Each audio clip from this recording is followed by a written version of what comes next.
untuk kalangan masyarakat di Zuri mengatakan bahwa FIFA itu adalah mafia, koruptor, itu label FIFA hari ini. Bagi masyarakat dunia lain gitu ya, internasional, FIFA sudah kehilangan trust gitu. Nah kalau kita bandingkan dengan stadion yang di Argentina hari ini, saya udah bisa memastikan jauh lebih baik stadion kita. Tidak ada bandingannya GIS dengan stadion yang sebagai penyelenggara U20 di Argentina. Nah sekarang Erick Thohir ya harus mempertanggungjawabkan dulu nih berapa anggaran U20 yang sudah dikeluarkan. Harusnya dia ini masyarakat harus tahu. Ini nggak boleh sembarangan gitu ya. Uang sudah keluar dan gagal. Nah, berapa? Iya.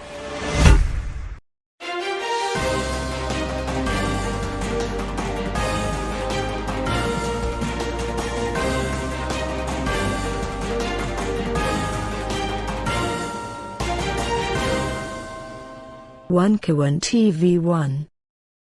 Alhamdulillah kita berkesempatan bertemu dengan Pak Sarman. Ya, beliau ini jabatannya keren sekali, Presiden MSBI, Masyarakat Sepak Bola Indonesia.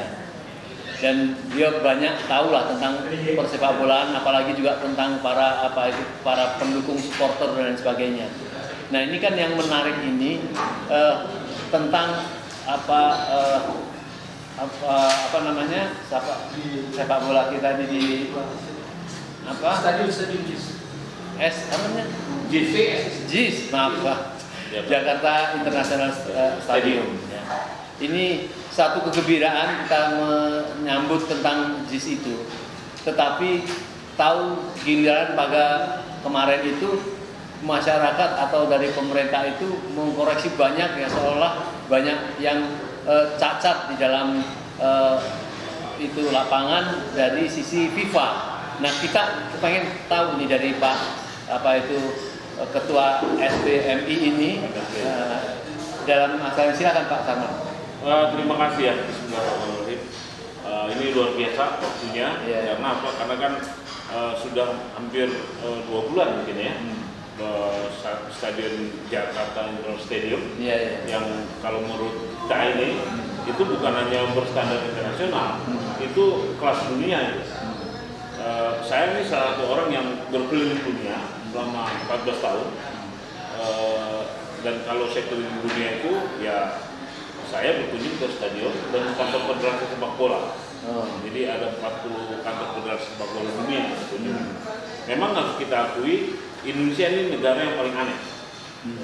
Nah anehnya banyak, yang terakhir mengenai pembangunan Jakarta International Stadium.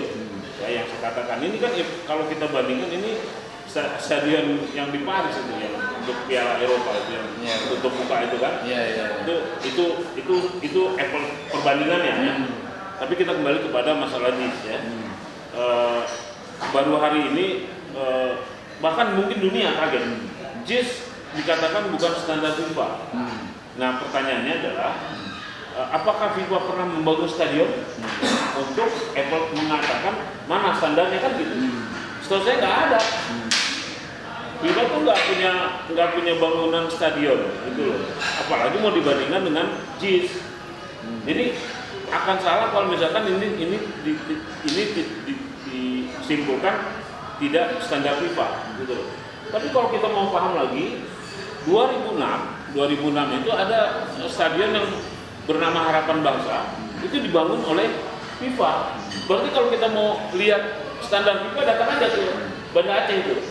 Tapi terpenting apakah memang ada oknum atau memang secara resmi apalagi FIFA mengatakan bahwa JIS itu ada standarisasi yang kurang dianggap sempurna. Mohon maaf ya, saya ini salah satu orang Indonesia ya, mungkin belum pernah ada yang melakukan demo di kantor FIFA. Saya demo berhari-hari di kantor FIFA di Zuri sana. Untuk kalangan masyarakat di Zuri mengatakan bahwa FIFA itu adalah mafia, koruptor, itu label FIFA hari ini, dan itu yang harus kita ketahui. Nah hari ini kita masih mengagungkan nama FIFA. Bagi masyarakat dunia lain gitu ya, internasional, FIFA sudah kehilangan trust gitu. Makanya momentum dia mau mengaudit FIFA dia akan berhadapan kepada siapa? Ya kita yang paham hibah itu apa gitu. Sebelum kembali ke JIS lagi, termasuk bahwa mereka membatalkan untuk U20 di sini yang katanya ternyata banyak lapangan sepak bolanya kurang standar atau kurang memenuhi syarat, apa benar itu? Ya nggak benar. Kalau kita bandingkan ya dengan stadion U20 sebagai penyelenggara negara Argentina, lapangannya itu dibangun mungkin tahun 78 waktu Argentina juara dunia. Juara dunia penyelenggara Piala Dunia tahun 78 itu. Nah sekarang karena dia bangkrut ya, Argentina negara dengan ekonomi di bawah kita gitu loh. Nah kalau kita bandingkan dengan stadion yang di Argentina hari ini, saya udah bisa memastikan jauh lebih baik stadion kita. Tidak ada bandingannya JIS dengan stadion yang sebagai penyelenggara U20 di Argentina. Saya bisa memastikan itu. Karena saya pikir JIS ini suatu mahakarya ya. Mahakarya yang menurut saya dibangun di saat ya prestasi kita sangat rendah gitu ya. Ketidakpercayaan kepada pengurus PSSI. Ada satu gubernur yang membangun ini dengan satu kebanggaan dan yang membangunnya putra negara kita. Ini maksud saya dan dicari fakta kelemahannya. Nah hanya bangsa kita ini saya selalu ya ingin memamerkan, ingin mempublikasikan kekurangan, bukan kelebihan. Sama juga dengan pembangunan prestasi kita gitu.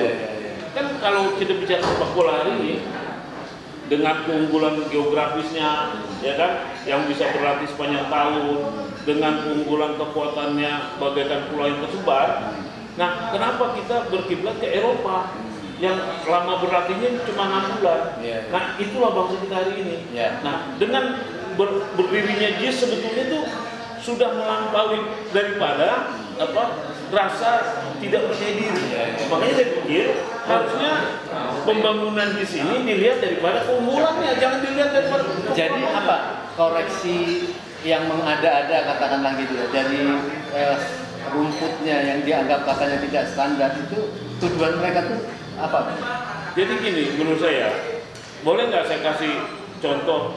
Saya nonton Pesta Piala Dunia 3 negara.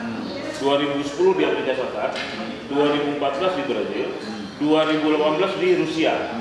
Nah 2022 kemarin saya nggak bisa, karena saya salah satu orang menjadi catatan merah untuk negara Qatar. Nah 3 negara ini, katakanlah Afrika Selatan, ya, saya datang ke 5 daerah gitu. Ke Cape Town, Durban, Bloemfontein, Saint Peter dan ibu kota negaranya itu. Nah, stadion-stadion yang digunakan oleh FIFA untuk menjadikan pesta Piala di sana, hampir kebanyakan stadion bekas daripada stadion rugby. Dan otomatis bermasalah itu. Nah itu FIFA menyelenggarakan. Sedangkan itu pesta dunia. Saya datang ke Brazil, di 5 kota juga saya datang ke sana. Kalau dikatakan kualitasnya, mungkin lebih bagus kita. Karena apa? Karena mereka ada pengaruh daripada geografis, ada musim. Nah terakhir saya datang ke Rusia, pun seperti itu, gitu loh. Jadi kalau misalkan hari ini, ya kita hanya untuk menjadi penyelenggara U17 amatir, gitu ya, yang tidak komersil, gitu ya, dan kita langsung menuju kepada JIS, bagi saya ini kelebihan sebetulnya. Sebetulnya kalau memang kita memang hanya menyelenggarakan U17 yang tidak komersil ini, ya lapangan-lapangan sederhana aja, Pakansari gitu ya, Pakansari atau stadion kecil. JIS ini hanya untuk Piala Dunia seharusnya. Jadi kalau dia melihat JIS dalam faktor kekurangan, ini 100% ya politik. Jadi apa? Dugaannya paling kan ada 2. Politik mendowngrade Anies, atau mencari keuntungan mengada-ada untuk dari sisi renovasi atau penggantian rumput itu dapat ada keuntungan. Dua mana yang mereka ingin capai? Oh iya, jadi ini akan terbongkar ya kejahatan korupsinya. Kalau nggak salah, saya dapat berita U17 Indonesia pemerintah menganggarkan 1,9 triliun untuk renovasi. Iya. Nah, ini akan kita telusuri. Sedangkan kemarin kegagalan U20, ya kan, yang persiapannya 3 tahun, ya 3 tahun, tapi Argentina bisa menyelenggarakan dalam waktu sekejap, ya 1 bulan. Nah sekarang Erick Thohir ya harus mempertanggungjawabkan dulu nih. Berapa anggaran U20 yang sudah dikeluarkan? Harusnya dia. Wow. Ini masyarakat harus tahu. Ini nggak boleh sembarangan Gitu ya. Uang sudah keluar dan gagal. Nah, berapa? Iya. Yang tiba-tiba tanpa ada publik tahu, Iya. kita menerima kegagalan dari Peru bahwa Peru tidak siap dan dipindahkan ke Indonesia U17. Nah, ini masyarakat harus tahu ini penyelenggaraan Pesta Piala Dunia itu baru hanya di Indonesia, ya dalam 1 tahun 2 kali, ya kan? Harusnya U20 tahun ini dan U17. Coba lihat. Jadi ini benar-benar bahwa U17 ini kepentingan daripada popularitas Erick untuk wapres atau nyapres. Itu ya, Masya Allah. Ya, jadi menurut saya, ini masyarakatnya harus kita edukasi gitu, edukasi dengan podcast begini gitu. Mudah-mudahan ini bisa konsumsi masyarakat bahwa U17 adalah pesta Piala Dunia yang tidak menguntungkan, ya, dan itu adalah tanggung jawab dari FIFA. Nah, sekarang masyarakat harus diketahui juga berapa sumbangan FIFA kepada pemerintah Indonesia untuk menyelenggarakan ini, bukan malah Indonesia mengeluarkan biaya. Sudah ada masukan. Harusnya seperti itu. Ya kan, waktu U20. Karena ini ada pesta FIFA, dia menuju pada satu negara, maka dia harus memberikan satu masukan ya, sumbangan terhadap. Karena kan gini, strata daripada junior ini kan gini, U17 dulu, ini amatir, ini adalah kalau menurut saya FIFA mencari negara tempat penyelenggaraannya. Karena ini benar-benar merugikan. Tidak ada wisatawan yang datang, tidak ada siaran bisa dijual. Ini merugikan ya. Setelah U17, U20, Piala Konfederasi dan baru pesta senior. Nah, ini baru rebutan. Baik, terakhir rebutan nih, gitu loh. Ini Pak Salman sebagai ketua MSBI. Iya. Apa hubungannya dengan PSSI dan untuk memajukan persepak bola di Indonesia ini? Oh, sampai hari ini nggak ada yang dikerjakan. Ini Erick, ini baru Erick lah ketum PSSI yang menurut saya ya sepak bola ditarik ke Jawa sentris. Ini berisiko berisiko politik ya. Kenapa? U20 di Jawa, U17 di Jawa. Dia lupa apakah di Kalimantan sudah tidak ada lagi sepak bola? Apakah di Papua tidak ada lagi sepak bola? Apakah di Sulawesi seperti itu gitu loh. Sedangkan kalau stadion di Kaltim itu di Balikpapan ada stadion yang saya datang ke sana, itu nggak ubahnya dengan stadion Arsenal. Di London di sana. Di Balikpapan. Di Balikpapan tuh namanya Batakan Stadion. Itu dahsyat itu. Itu pun hari ini kebingungan event apa ya? Kalau kita mau ingat lagi 2021 kemarin itu Pesta PON di Jayapura itu ada stadion yang luar biasa hebatnya namanya Papua Bangkit. Itu pun juga bisa digunakan kalau misalkan Erick memang melihat bahwa pesta ini pesta rakyat Indonesia. Apa benar ada kabar Erick mundur dari ketua PSSI? Yang nggak ada isu, nggak mungkin dia akan mundur karena. Tapi secara undang-undangan itu melanggar sebenarnya. Nanti mana ada yang bicarakan bahwa ketua BUMN menjadi ketua PSSI yang dimana sisi keuangannya itu bisa menjadi rancu terhadap semacam PSSI kepada, maka itu kemarin ada isu kemudian dia mundur. Enggak, jadi kalau kalian Erick hari ini adalah sejarah PSSI yang terburuk dalam lamanya PSSI berdiri. Kenapa terburuk?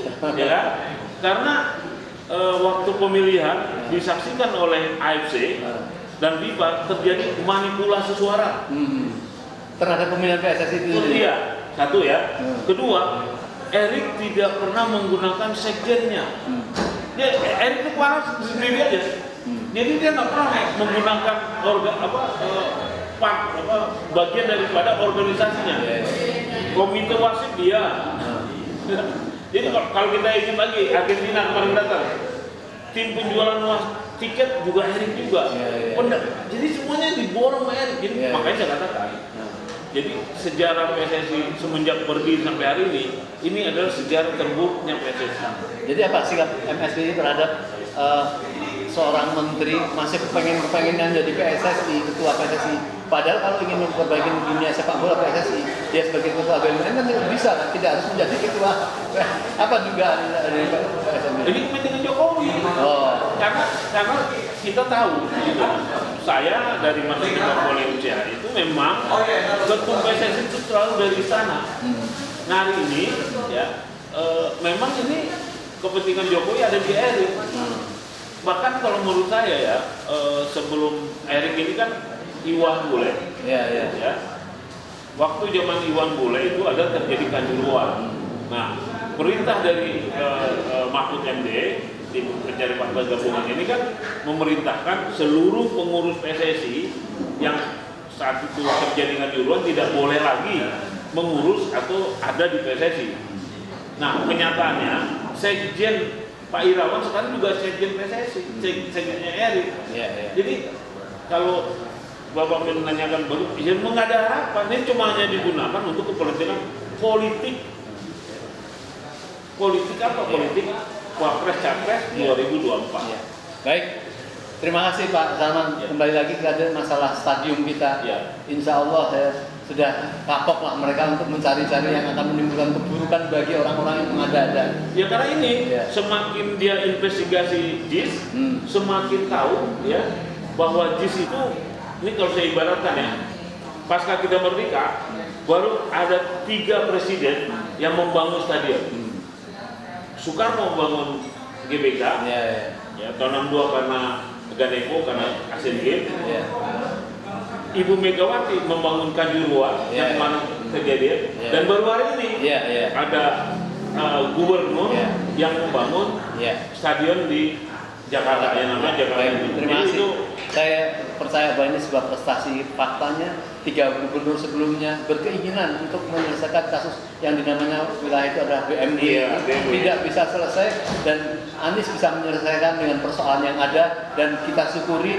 Tetapi ada orang yang tidak senang.